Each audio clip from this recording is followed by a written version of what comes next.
Jahon chempionati kubogi haqida siz bilmagan 10 ta fakt.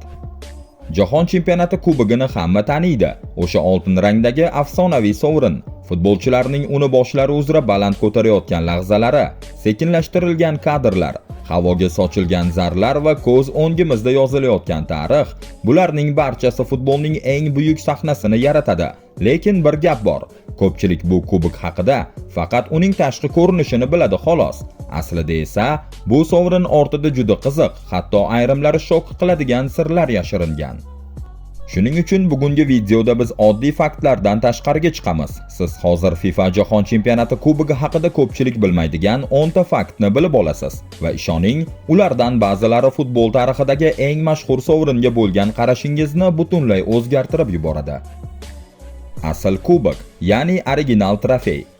Bugungi hammamiz yaxshi taniydigan oltin FIFA kubogi paydo bo'lishidan oldin Jahon chempionati sovrini ancha klassik ko'rinishga ega edi. Hattoki u ko'proq muzeydagi tarixiy, inson tomonidan yaratilgan qadimiy buyum yoki topilmani eslatardi. Bu kubok fransuz haykaltaroshi Abel Lafleur tomonidan yaratilgan bo'lib, dastlab oddiygina Coupe de Monde deb nomlangan. Lekin uning dizayni hozirgi kubokdan mutlaqo boshqacha edi. Hozirgi trofeyda ikki inson yer sharini yuqoriga ko'tarib turgan bo'lsa, o'sha eski versiyada qadimgi yunonlarning g'alaba ma'budasi tasvirlangan edi. U boshidan baland ko'targan 8 qirrali kubok bilan tasvirlangan bo'lib, sovringa juda ulug'vor va afsonaviy ko'rinish berardi. Kubokning balandligi taxminan 35 sm bo'lgan va uning pastki qismi chuqur ko'k rangdagi lapis lazuli toshi bilan bezatilgandi. Shu detal esa sovringa haqiqiy qirollik uslubidagi ko'rinish bergan. Jahon chempionati ortidagi odam Jules Rimet. Agar siz Jules Rimet degan ismni avval eshitmagan bo'lsangiz, bu normal holat. Lekin bir narsani aniq aytish mumkin. U siz bugungi jahon chempionati umuman mavjud bo'lmasligi ham mumkin edi. Jules Rimet FIFA tarixidagi 3-prezident bo'lgan va u bu lavozimda naqd 33 yil ishlagan. Bu esa hozirgacha FIFA tarixidagi eng uzoq prezidentlik rekordi hisoblanadi. Ammo uning eng katta xizmati rekordlarda emas. Rimet futbolni butun dunyo miqyosidagi turnirga aylantirish g'oyasining asosiy tashabbuskori bo'lgan. O'sha davrda xalqaro futbol deyarli faqat Olimpiada bilan cheklanib qolgandi, lekin Rimet bundan kattaroq loyiha bo'lishi kerak deb hisoblagan. Va aynan shu orzu 1930-yilda amalga oshdi. Tarixdagi ilk jahon chempionati Urugvayda bo'lib o'tdi. Shu sababli ham avval aytganimiz o'sha original kubok oddiy sovrin emas, balki Jules Rimetga bag'ishlangan ramzga aylandi. Nike ma'budasi tasvirlangan o'sha trofey keyinchalik rasman Jules Rimet trofey deb nomlandi. Demak, har safar biror terma jamoa o'sha kubokni osmonga ko'targanida, ular shunchaki g'alabani nishonlamagan. Ular jahon chempionatini dunyoga olib kirgan insonning merosini ham yuqoriga ko'targan edi. Ikkinchi jahon urushi paytida yashirilgan kubok. 1942 va 1946-yillardagi jahon chempionatlari bekor qilingan, chunki o'sha paytda dunyo ikkinchi jahon urushi girdobiga tushib qolgan, futbol esa vaqtincha ikkinchi darajaga tushib ketgandi. Lekin eng qiziq tomoni shundaki, jahon chempionati kubogining o'zi ham urushdagi xavf ichida qolishiga juda oz qolgan. O'sha paytda Jules Rimet trofey Rimdagi bank seyfida saqlanardi. Bir qarashda xavfsizlik tuyuladi, to'g'rimi? Aslida esa unday emas. Chunki natsistlar Yevropa bo'ylab hududlarni egallab borayotgan bir paytda qimmatbaho buyumlar musodara qilinishidan jiddiy xavotir bor edi. Shunda FIFA vitse-prezidenti Ottorino Barassi tavakkal qilmaslikka qaror qiladi. U shaxsan bankka borib, kubokni seyfdan olib chiqadi va uni hech kim kutmagan joyga yashiradi. Oddiygina poyabzal qutisiga va o'sha qutini karavati tagiga qo'yadi. Na qo'riqchilar, na maxsus seyf, na maxfiy bunker, faqat bitta odam va uning umidi. Hech kim futbol tarixidagi eng muhim sovrinlardan birini oddiy yotoqxona ichidan qidirmaydi degan ishonch va eng hayratlanarlisi, bu reja ish berdi. Urush davom etayotgan yillarda futbolning eng katta kubogi Italiyadagi oddiy uyda yashirin holda saqlanib turdi. Go'yo futbol yana hayotga qaytishini kutayotgandek. Pickles laqabli detektiv it. 1966-yilda Jules Rimet trofey Angliyaga olib kelinadi. O'sha yilgi jahon chempionati aynan United Kingdomda o'tkazilishi kerak edi. Turnir boshlanishiga hali 4 oy vaqt qolgan paytda kubok Westminster Central Hallda ommaviy ko'rgazmaga qo'yiladi. va aynan shu yerda hamma narsani larzaga solgan voqea sodir bo'ladi. Kubok o'g'irlab ketiladi. Xabarlarga ko'ra, o'g'rilar kubokni qaytarish evaziga 15 ming funt talab qilishgan. Futbol olami esa shokka tushib qoladi. Chunki jahon chempionati boshlanishiga sanoqli oylar qolgan, eng asosiy sovrin esa yo'qolib ketgan edi. Ammo voqeaning eng afsonaviy qismi hali oldinda.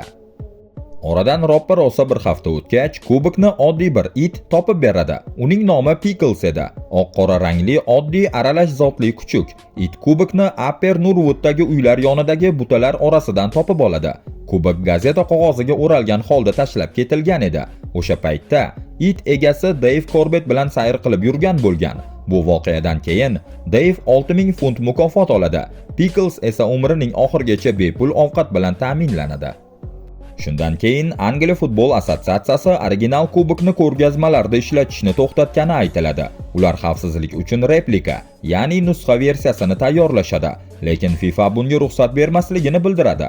Shu sababli o'sha replika yillar davomida yashirin saqlanadi. Oradan uzoq vaqt o'tib, 1997-yilda u auksionga qo'yiladi va eng qizig'i, uni yana FIFAning o'zi sotib oladi. Narxi esa naqd 254 million 500 ming funtni tashkil qiladi. Bu summa shu qadar katta ediki, ko'pchilik orasida bir mish-mish tarqaladi. Balki FIFA nusxani emas, asl kubokni qaytarib sotib olgandir. Braziliya original kubokni butunlay o'zida olib qolgan. Ko'pchilik bilmaydigan juda qiziq fakt bor. Original jahon chempionati kubogi shunchaki nafaqaga chiqarilmagan. Uni rasman yutib olishgan. 1970-yilda Brazil National Football Team tarixda 3-marta jahon chempionligini qo'lga kiritadi.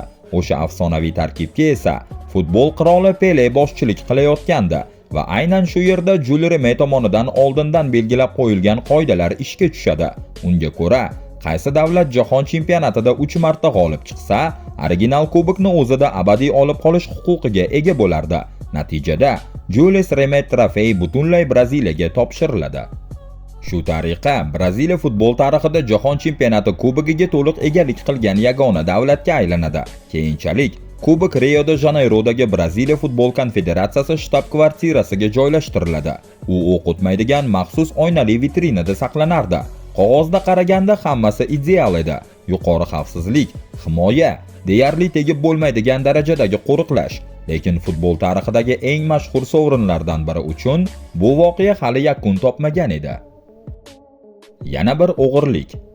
Kubok tarixi bundan ortiq aqldan ozgan bo'lishi mumkin emas deb o'ylayotganingizda voqealar yanada dramatik tus oladi. Chunki kubok yana o'g'irlanadi. 1983-yilda Braziliya original trofeyni qo'lga kiritganidan 13 yil o'tib, o'g'rilar Brazilian Football Confederation binosiga bostirib kiradi. Eng shok qiladigan tomoni esa vitrinaning orqa qismi oddiy yog'ochdan yasalgan ekan. O'g'rilar lom yordamida uni buzib ochishadi va futbol tarixidagi eng qimmat sovrinlardan birini olib ketishadi.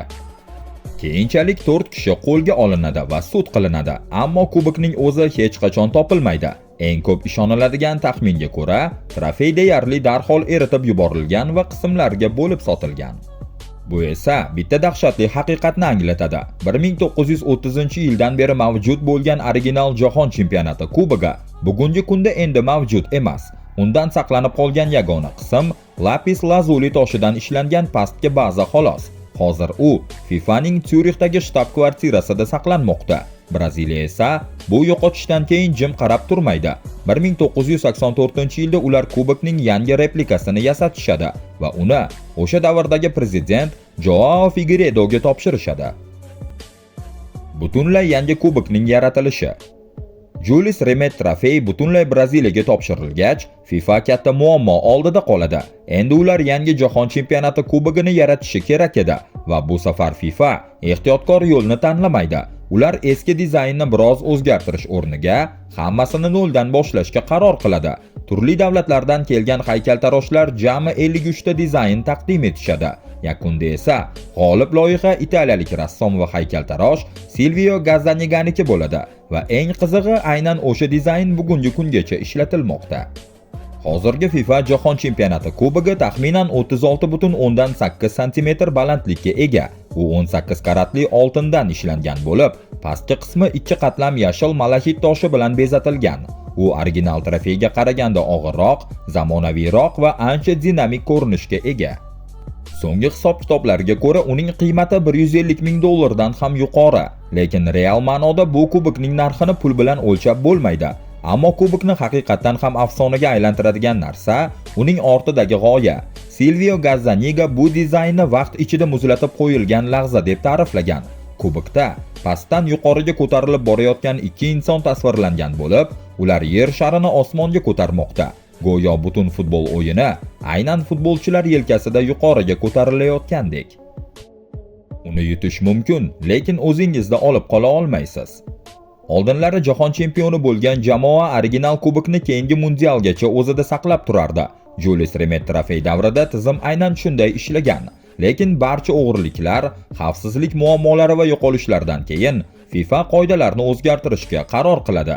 Hozirgi tizimga ko'ra, chempion bo'lgan terma jamoa finaldan keyin maydonda haqiqiy FIFA kubogini ko'taradi, ammo ular uni uyiga olib keta olmaydi.